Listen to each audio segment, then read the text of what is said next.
again. It's a rich thing.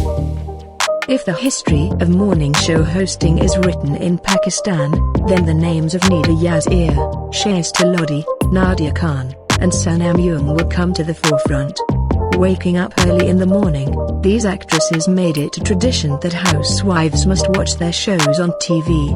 Nida Yazir is now 46 years old and is the wife of actor and producer Yazir Nawaz.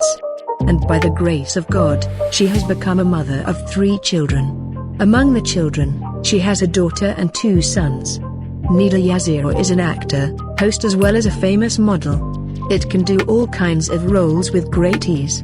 It would not be wrong to call her the king of morning show hosting in Pakistan. In today's article, we will see the wife of Nida Yazir's brother Talha Pasha, who is a very beautiful sister-in-law of Nida Yazir. So let's take a look at some adorable pictures of this family.